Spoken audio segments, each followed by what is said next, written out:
E aí, pessoal, que entra música na sala de aula, né? A gente aqui fala de análise da música, análise da canção, agora a importância dessa música dentro da sala de aula. E aí a gente, nesse caminho de trocar experiências aqui com vocês, que na verdade é isso, onde a música está inserida e por que ela está inserida.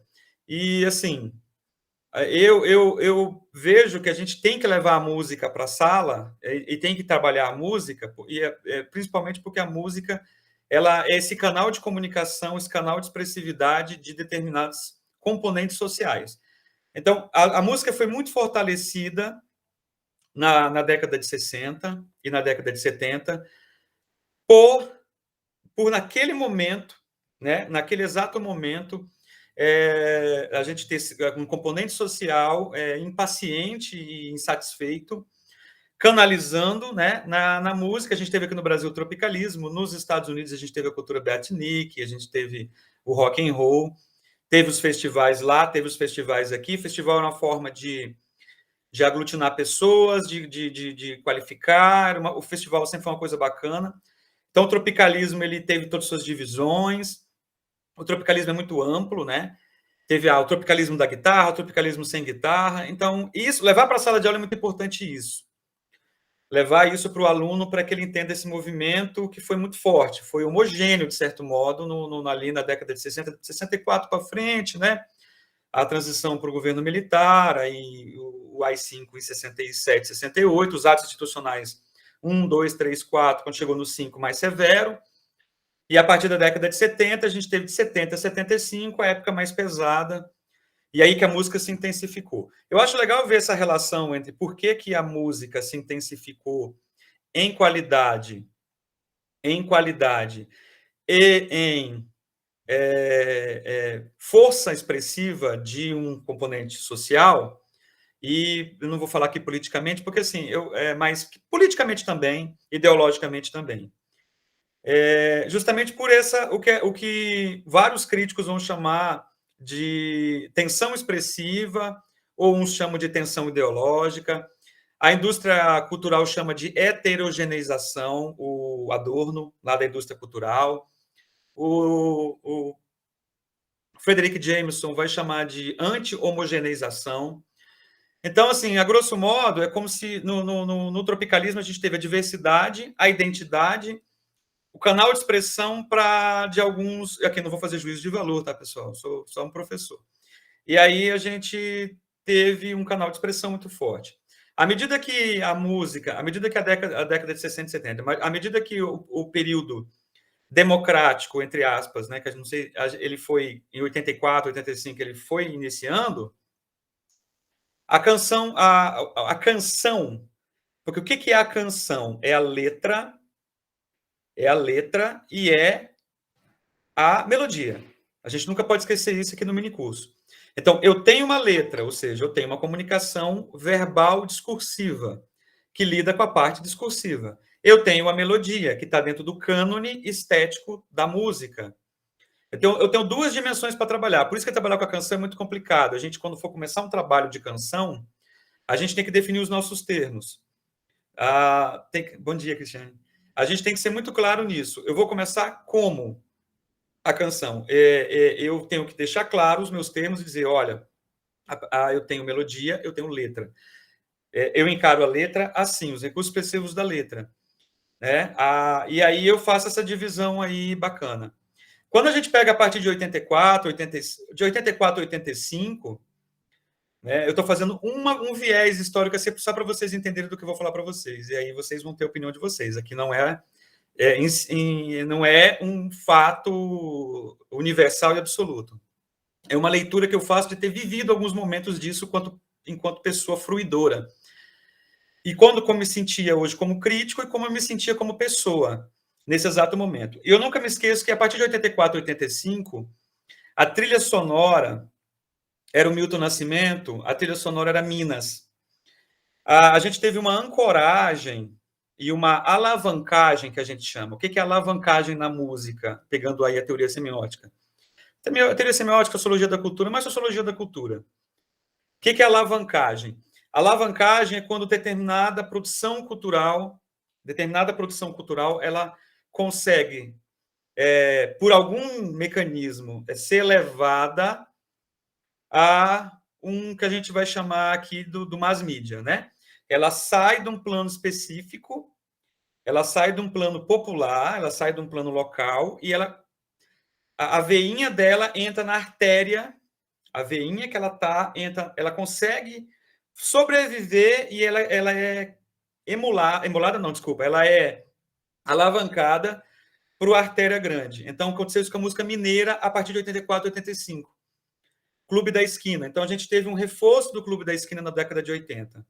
Milton Nascimento e toda aquela galera lá do Clube da Esquina, músicas excepcionais que tiveram aquele momento, né? E com o hino Coração de Estudante, né? E tal, parará, parará, parará, que vocês conhecem, né? Como Coração de Estudante, principalmente na morte do Tancredo e tal. Eu só estou mostrando como que, quando a gente fala com a canção, a gente não pode descontextualizar a canção. A canção ela tem uma função até mais forte do que a poesia. Por quê? Vocês vão falar, nossa, professor, não fala uma coisa dessa, não. Como que eu posso falar que a poesia tem uma função inferior à canção? Não, não é comparando, mas falando de um elemento que a gente esquece na academia, que é o público. Né? A poesia afeta a eternidade. A poesia ela afeta a eternidade. A poesia afeta leitores ao infinito, que a gente chama. Leitores do devir, leitores potenciais, leitores que virão. Né? A canção, ela fala com individualidades, ela fala com leitores ou fruidores reais que podem ser mensurados antigamente, por meio das vendas dos discos. Então, eu sei quem, como, e pelas rádios, eu sei quem, o que e como consome ou o que é consumido. Então, eu tenho mecanismos de mensuração. A literatura não tem muito esses mecanismos de mensuração, porque a poesia ela é vista como algo panteão, ela é vista como algo, como uma aura mística. A gente não sabe quantos professores estão passando esses poemas nas escolas, quem está lendo poesia em casa, quantos livros. A gente só sabe os livros que são vendidos. E a gente sabe que poesia, poucos livros são vendidos. Comparado a um CD do Gustavo Lima, por exemplo. Quer dizer que nem vende mais CD, né? Um download ou um Spotify, né? Uma playlist do Spotify. Então, assim, quando a gente tem o Clube da Esquina, e aí a gente teve um outro fato histórico, era do streaming, exatamente. Aí eu mesmo tenho o Spotify aqui, já não abandono. Antigamente eu era o cara eu pesquisar música, eu gostava amava fazer o download das músicas, montava as minhas pastas. E aí eu abaixava no pendrive eu também, o CD eu amo. Eu tenho o CD, o vinil. O vinil eu tenho algumas coisas interessantes aqui em vinil. Amo vinil, também amo CD. Eu guardo meus CDs com muito carinho, porque o CD envelheceu de uma maneira muito rápida, porque o vinil o pessoal está querendo consumir com uma coisa meio... Só é muito caro, né, o vinil. Meu Deus, ainda está muito caro. Então, quando a gente pega a década de 90, e aí eu posso falar como informante real, em 90, eu não vou falar exatamente um ano, não precisa, mas ali em 90, 91, 92, principalmente com a questão do Collor, a gente já teve os primeiros movimentos do hip hop no Brasil. Tá? O movimento que foi feito em Nova Orleans, pelo No Limit, né? pelo tipo de hip hop americano que era para retratar as desigualdades sociais. Porque o hip hop sempre está caminhando, né? Tem o gangsta, tem vários estilos, várias nuances, né? Mas dentro daquele pacote completo que a gente vai buscar lá no tropicalismo também, de canal de comunicação, de veiculação de realidade, ele começa aqui no Brasil, já começa a partir de 92, né? Então, tem vários grupos, principalmente em São Paulo, Rio de Janeiro, né? Grupos que começaram, de hip hop, que começaram dentro do Carandiru, Pavilhão 9 e tal. Grupos que começaram nas periferias de São Paulo, Zona Leste. E dentre esses grupos, e uma figura um pouco estranha esse universo, que era o Gabriel Pensador, mas que o Gabriel Pensador trouxe uma coisa muito interessante. O hip hop já estava pegando firme já na periferia, já como mantra, né, como movimento de libertação, como retrato e registro da realidade, gravadoras até independentes. Né? É a época, por exemplo, se vocês lembrarem que o Racionais estava com o Homem na Estrada, né? Tava com discos fortes, né? Ali já começando antes de 95, 96 foi o boom. E o Gabriel Pensador, ele foi esse cara que fez o mainstream, né? Ele alavancou com aquela música não vou lembrar o nome agora, do Fernando Collor, que era a morte do presidente, né? Que ele faz um registro ele fala, bonita camisa Fernandinho, você dentro dessa roupa de madeira fica bonita. Ele decreta a morte do presidente, matamos o presidente, o povo saiu correndo na rua e tal. Que foi a música que fez essa alavancagem do hip hop que estava ali, existindo na periferia, sem necessidade de mainstream. E o Gabriel faz essa ponte. É isso na década de 90, e 92 até 96. Mas em 97, aí sim, o hip hop ele acaba entrando forte com o disco que realmente influenciou o hip hop, acho que no Brasil e, quiçá, no mundo, que foi Sobrevivendo no Inferno deles em 97 e que catapultou o hip hop. Bem, por que falar do hip hop? Porque a gente teve lá acontecendo paralelo ao hip hop antes de 2000, 90 e eu vivi esse momento. Foi legal porque eu comprei o CD do Racionais. Na época estavam as lojas de R$1,99, tinha CDs piratas. E eu vi aquele CD do Racionais, eu já havia escutado e tal, e eu comprei o CD do Racionais. Então, assim, é legal porque quando eu vivi o momento Racionais, eu vi o impacto que aconteceu nos Racionais, ou seja, ele conseguiu unir o burguês, o neoburguês, o Luciano Huck, pra vocês terem uma ideia, fotografava, era cult escutar o Racionais. Isso foi um fenômeno na música, é muito estudado, a Unicamp estuda bem, tanto é que indicou para o vestibular 2019 o álbum do Racionais. Né? Então, a canção, pela primeira vez, que é importante falando do minicurso, a canção já é muito usada, né? Mas, por exemplo, Torquato Neto é bastante usado. Agora, nunca tinha sido usado o hip hop como motivo de vestibular. Então, assim, foi muito interessante. Eu estava, inclusive, num evento lá em São Paulo.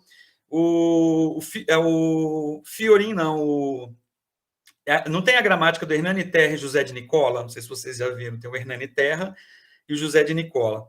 O José de Nicola, ele estava com o CD na mão, né? Ele estava com o CD na mão, ele falou assim, eu vou escutar. Ele, o senhorzinho ali, eu vou escutar porque é o vestibular da Unicamp esse ano. Então, assim, quer dizer, ele estava dentro da academia, o CD, dentro ali da academia, muito louco isso, sabe? Muito, muito diferente. Estar ali dentro da academia, sendo estudado, né, como canção. Ou seja, o que é estudado como canção? Eu tenho que prestar atenção na letra, eu tenho que prestar atenção na melodia. A melodia faz o papel com o aluno, a melodia faz o papel do gênero, que fisga as pessoas se sentem fisgadas, e a letra faz o papel de comunicação, de expressão. De lá para cá, aí a gente vai pensar o seguinte, onde anda o rock no Brasil? O rock, ele teve o apogeu em 82, ele foi até 95. Não é que as coisas têm que passar bastão. Por que eu não falei do rock? Não é que as coisas têm que passar bastão. Não é que o rock tem que passar o bastão para o hip hop. Né? A gente trabalha o conceito a gente trabalha o conceito de ciclos culturais. É natural isso, ciclos culturais. Então, a gente teve o ciclo cultural do rock nacional, que foi brilhante. Brilhante. Aí sim a gente teve fortalecimento da canção dentro da modernidade. A gente teve estudos, por exemplo, a gente teve estudos da Sarah Suseking, a gente teve estudos de muita gente boa que fez, do próprio Luiz Tati, que fez estudos da canção no rock nacional de 82 até ali 92, mais ou menos, que foi um apogeu do rock nacional, que eu já falei um pouco ontem, né? A gente falou do Legião Urbana e tal. Acho que né? Vocês conhecem bastante. E aí a gente teve, não é que passou bastão, como eu digo, teve paralelo o começo do hip hop, porque a gente teve mudança do cenário. Se o cenário político da década de 80 falava de corrupção, falava em 90 também, ainda mais pós-Collor, né? Quando a gente pega de Fernando Henrique para frente, de 94 para frente, onde a gente tem um movimento bem ultraliberal no Brasil, o problema é a nossa pobreza. Então a gente desloca o foco do cenário político, que já estava parcialmente resolvido, e a música vai dialogar com o quê? Com a periferia. A pobreza está ocorrendo e a violência. A década de 90 foi violenta no mundo. Década de 80 e 90 foi a época do apuro, da consolidação real das lutas sociais. É onde a periferia teve que brigar para ter o seu espaço. Porque a briga na década de 60 e 70 era ideológica, mas quando chegou 80 e 90, o pau quebrando, aí sim, é tipo aquela carga que você coloca no carro e você vai andando, ela vai se sentando. A movimento foi ali naquele exato momento. Então o hip hop ele faz esse registro. Agora a pergunta é, por que o hip hop, a partir de 95 aqui no Brasil, e ele passou por uma fase de 2000, ele passou por uma fase de 2000 a 2010, né? Por que ele renasce forte dentro da mass media em 2011? Né? Principalmente com o crioulo. Né? Dentro, aí, o crioulo ele traz... É porque eu estou falando, muita gente produz, mas a gente tem que pensar no triângulo. Né? Eu sou um artista, eu produzo uma obra e eu tenho um público. Quando a gente vai para esse público aqui, a gente fica questionando, bem, qual é o tamanho do meu público? Que relevância cultural eu tenho? Né? Então, a gente pensa no crioulo como aquele cara que ele vai ser distribuído nas gravadoras, que ele vai fazer contrato, que ele vai ser veiculado, que ele vai dar entrevista, que a obra dele vai circular dentro do sistema cardiovascular do Brasil. Então, é o crioulo, por isso que eu coloco. Ah, professor, mas tem tanta gente antes, tudo bem, mas a gente tem que pensar do ponto de vista da indústria cultural. Né? A gente não pode ter um hip hop sem impacto. A gente está falando né? Então, aí o crioulo ele vai trazer, aí, como eu disse, traz crioulo, traz Emicida, traz esse monte de gente aí que tem hoje, né? De diversas naturezas, né? O Djonga, eu acho que é mais, ele faz uma coisa gangsta também, mas eu tenho. E aí começam as premiações dessa galera. Uma ideia que a gente tem hoje de... Quando ele pensa nessa fusão e pensa no samba, no hip hop, né, a gente vai fazendo essas fusões de ritmos, que na verdade o que é a música? É mutatis mutandis processos de fusões. Né? A mistura do blues com a aceleração do jazz, com a performance, criou um pouco rock. Né? A guitarra do blues um pouco mais ampliada criou o heavy metal, né? Com Led Zeppelin.